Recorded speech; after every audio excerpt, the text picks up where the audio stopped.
Hi, I'm Randy Altman with Post Perspective. We're here with Light Iron's Katie Fellion. Hello, Hi, thanks so much welcome. for having me. Appreciate it.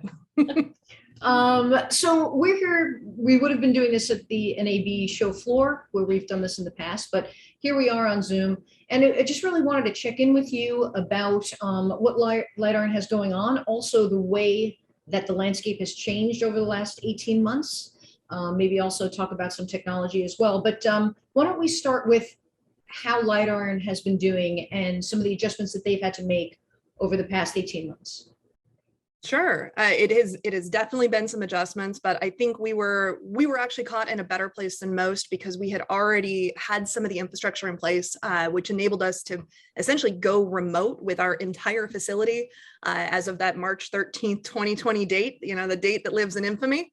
And so when COVID initially hit, all of our facilities, we transitioned approximately overnight over the 48-hour weekend period, moving our colorists, our online editors, our data archive teams, everybody that we could into working from their homes, because at the time we didn't know how long the COVID quarantines were going to last, and we had projects that were still in editorial, in finishing, in delivery, and posting for air.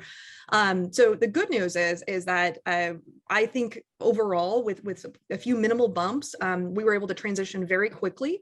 And so in those early months of 2020, it was pretty seamless. We had colorists working from their extra guest bedroom, from their their living room, from their dining room. Online editors that were set up at a kitchen table with a couple of monitors. As everything dragged on, you ended up setting up more and more ergonomic environments, and iterating and really innovating towards more and more elegant solutions.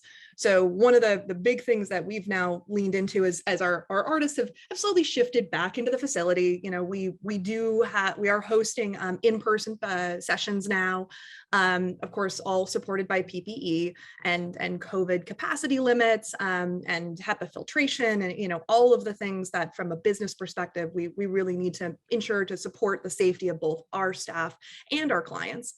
But the good news is that I think the collaboration and the technologies that we had to lean into as a matter of survival are really now coming into their own, and becoming much more robust and much more fully featured. So Streambox and Clearview and Frame.io and Moxion and all of these different collaboration tools that when we started, we're cobbling everything together. And now 18 months later, there's a lot more, I think, many more options, many more fully featured options that are out on the market. We actually had just done some collaboration for an HBO series with a cinematographer in a different city, with a daily system. And so they were able to look at things in SDR and HDR if he so chose. And so that was a relatively lightweight near set deployment with ColorFront streaming player.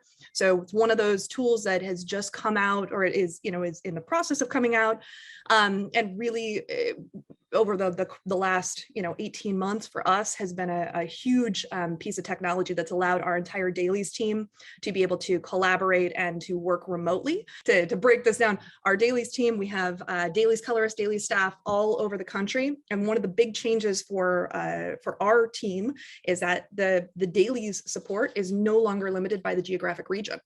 So I've got dailies colorists in Chicago supporting shows in Los Angeles, colorists in Atlanta that are remoting into New York, and obviously the systems and the facilities still exist, and we still have the infrastructure, but it's that the geo-localization of talent that we really had prior to COVID. That's been one of the most exciting things that we've seen. It's really opening up doors for people to be able to work with whoever they want, wherever they want, across the board.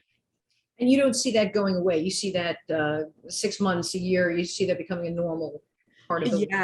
Yeah. I mean, I think almost every project that we have worked on has some component of a remote workflow to it, whether it's a post producer remoting in order to collaborate with an online editor, a dailies team member controlling a system, in another city, Our archive and data teams are also all completely, almost entirely remote.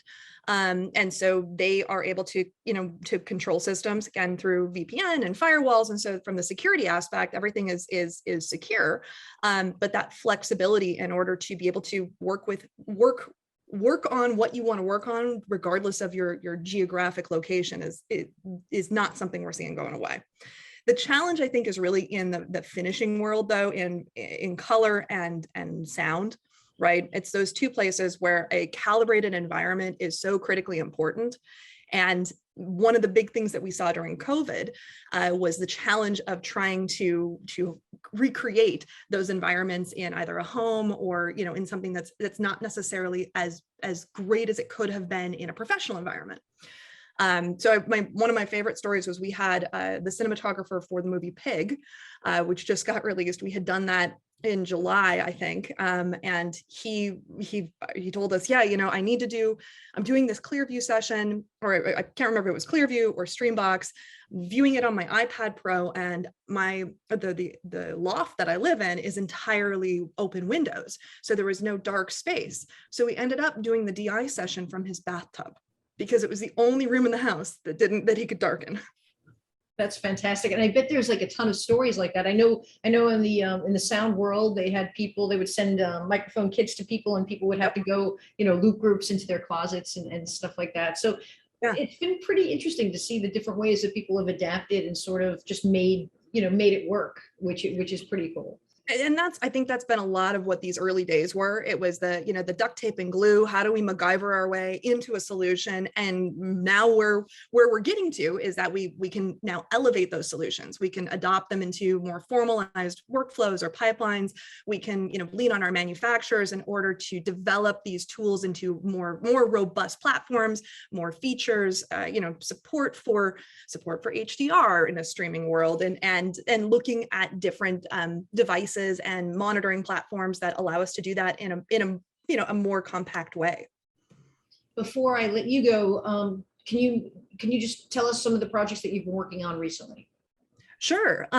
So recently, we did finish Queen's Gambit. That was a very exciting project that had a lot of different collaboration. And then with I should say global collaboration between a production team that was in Germany, Toronto, New York, a New York based offline team, New York based finishing with cinematographer in Los Angeles. And again, all of this happening during COVID. So that kind of geolocation, multiple places. Outer Banks, the season 2, another project that also had some really interesting geolocation. Near set dailies in North Carolina, and then eventually they actually ended up doing a Bahamas unit.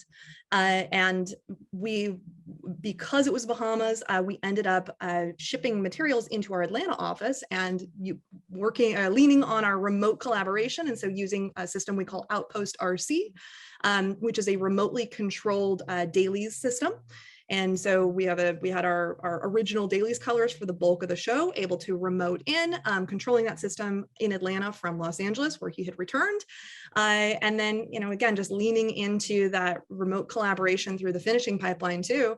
I don't think we ever had a DP or an EP in the room. And so again, it's just kind of these different examples of productions that you really end up having to get creative with how you're going to be able to provide calibrated and calibration, and then also collaboration to your creatives in order to meet your schedule, but to also meet their needs.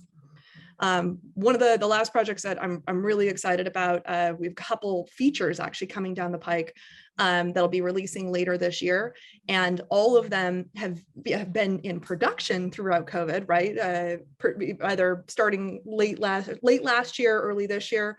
So we're now seeing kind of these full production cycles where they've gone from dailies through offline and into the finishing and now delivery, and it's really been exciting to see, because even though you have these challenges of remote collaboration and remote workflow, the end product is spectacular. These are some of the best films that I think we've ever seen come out of our facility. So I'm really proud, and they'll be hopefully hitting screens here in November and December.